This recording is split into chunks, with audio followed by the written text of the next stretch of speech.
Coffee time ఈ రోజు ప్రముఖ దినపత్రికల్లో వచ్చిన ప్రధాన వార్తల్ని పరిశీలిద్దాం. ముందుగా ఏపీ విషయానికి వద్దాం. ఏపీలో హైలైట్స్ ని కృప అందిస్తారు. కృప.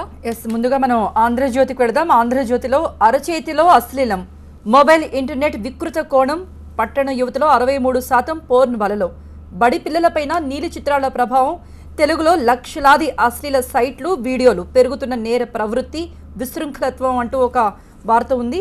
మరోవైపు గవర్నర్తో చంద్రబాబు భేటీ, అంచెల పంచాయతీ, 5 అంచెల వ్యవస్థ వద్దే వద్దు, ఎంపీటీసీ జెడ్పీటీసీలు శుద్ధ దండగా, తెలుగు రాష్ట్రాలది దీనిపై ఒకే మాట, జోషి కమిటీ నియమించిన కేంద్రం, తేల్చాకనే ఎన్నికలంటున్నాయి 2 రాష్ట్రాలు అనే ఒక ఆర్టికల్ చూడొచ్చు. మరోవైపు ఉద్దానానికి ఆరోగ్య దానం, నెల పట్టినా ఏడాది తీసుకున్న కిడ్నీ సమస్యను తప్పకుండా తొలగిస్తాం, వేగంగా వ్యాధి బాధితుల గుర్తింపు మూలాలపైనే మొదట పనిచేస్తామంటూ హార్వర్డ్ వైద్యుల హామీ అనేది ఒక ఆర్టికల్ కూడా మనం చూడొచ్చు. ఇక ఈనాడుకు వెళదాం. ఈనాడు పత్రికలో కుదరని లంకే, ఆధార్ పాను అనుసంధానంలో సాంకేతిక సమస్యలు, జత చేయని వారు 1 కోటి మందికి పైనే, ఆదాయ పన్ను రిటర్న్ దాఖలులో ఇబ్బందులు ఎదుర్కొంటున్నారు, ముంచుకొస్తున్న గడువు, ఆందోళనలో పన్నుదారులోని ఆర్టికల్ చూడొచ్చు. మరోవైపు ఆ ప్రచారంలో వాస్తవం లేదు అంటున్నారు వెంకయ్య నాయుడు. నేను మోదీకి పోటీ అవుతాననటం అబద్ధం, రాజ్యసభను సజావుగా నిర్వహించేందుకే నాకు ఈ పదవి, ఆత్మీయ సభలో వెంకయ్య నాయుడు స్పష్టీకరణ అనేది మరొక వార్తను కూడా మనం చూడొచ్చు. ఇక సాక్షికి వెళదాం.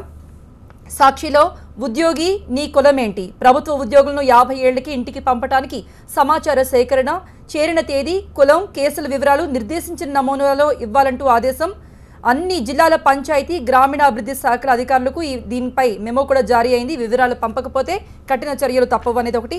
మరొకటి వెంకయ్యనాయుడు మీదనే ఒక ఆర్టికల్ సాక్షిలో ఉంది. ఉపరాష్ట్రపతి పదవి ఇచ్చి తప్పించారన్నది పూర్తిగా తప్పు, విజయవాడ ఆత్మీయ సభలో మాట్లాడారు, అమిత్ షాకు ఏమీ లేదు, తనకు సహకరించినందుకు ఉపాధ్యాయ సంఘాలకు సన్మానం అనేది ఉంది. ఇక తెలంగాణ సంబంధించి నేత్ర అందిస్తారు. నేత్ర. ఇక తెలంగాణ విషయానికి వస్తే ముందుగా నమస్తే తెలంగాణ తీసుకుందాం. నమస్తే తెలంగాణలో మనకు ప్రధానంగా కనిపిస్తున్న వార్త 20,903 మంది క్రమబద్ధీకరణ అంటూ మనం ఒక శుభవార్తని చూస్తున్నాం. ఇది విద్యుత్ అవుట్సోర్సింగ్ ఉద్యోగులకు శుభవార్త. ఇచ్చిన మాట నిలబెట్టుకున్నాం అంటూ వాళ్ళకి సంబంధించిన ఫైల్ పై సంతకం చేశారు కేసీఆర్. దీనికి సంబంధించిన వార్తని ప్రధానంగా నమస్తే తెలంగాణ హైలైట్ చేసింది. ఇక మరోవైపు తెలంగాణ ప్రగతికి నల్సార్ సహకరించాలి అంటూ మరో హెడ్లైన్ ని మనం చూస్తున్నాం. నల్సార్ యూనివర్సిటీ స్నాతకోత్సవంలో ముఖ్యమంత్రి కె చంద్రశేఖరరావు పాల్గొన్నారు. వర్సిటీలో స్నాతకోన్న ఉపన్యాసం చేసిన తొలి సీఎంగా ఆయన ఘనత సాధించారు. ఆ విషయాన్ని కూడా ఇక్కడ ప్రస్తావించారు. మరోవైపు ఆ ప్రాజెక్టులు అక్రమమే అంటూ ఇంకొక వార్తని మనం ప్రముఖంగా చూస్తున్నాము.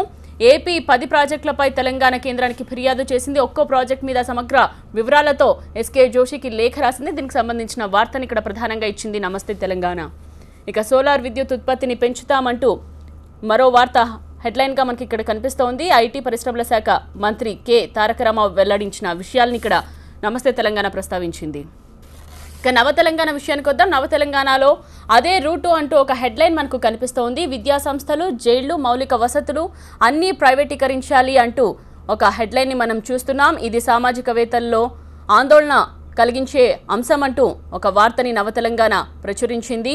సామాజిక అశాంతికి దారితీస్తుంది అంటూ హెచ్చరిస్తున్న విషయాల్ని ప్రస్తావిస్తూ ఒక కథనాన్ని ప్రచురించింది. మరోవైపు విద్యుత్ అవుట్సోర్సింగ్కు పరిష్కారం చూపిన సీఎంకి సంబంధించిన వార్తని ఇక్కడ మనం చూస్తున్నాం. క్రమబద్ధీకరణ దస్త్రంపై సీఎం సంతకం చేశారు. సో విద్యుత్ అవుట్సోర్సింగ్ ఉద్యోగులకు ఇది శుభవార్తగా మనం చెప్పొచ్చు. ఇంకొక వార్తగా చలో సిరిసిల్లకు అనుమతి నిరాకరణ అంటూ మరో వార్తను మనం చూస్తున్నాం. సీఎంఓ ఆదేశాల మేరకే అనుమతి ఇవ్వలేదు అంటూ అధికారులు చెప్తున్నారు. సో అనుమతి లేకపోయినా చేసి తీర్తామంటూ మరోవైపు ఉత్తమ్ స్పష్టం చేసిన విషయాన్ని మనం చూడొచ్చు. అలాగే జానా గురించి ప్రస్తావించినప్పుడు ఉత్తమ్ తర్వాత మాట్లాడతాను అని అన్నారు. సో కాంగ్రెస్లో జానా కలకలం రేపారు. వెంకయ్య ఆత్మీయ సభకు ఆయన హాజరు అవ్వడంపై నేతలు ఇప్పటికే గరంగరంగా ఉన్నారు. అధిష్టానానికి కూడా ఫిర్యాదు చేసే యోచనలో వారు ఉన్నట్టుగా తెలుస్తోంది. ఇవి తెలంగాణ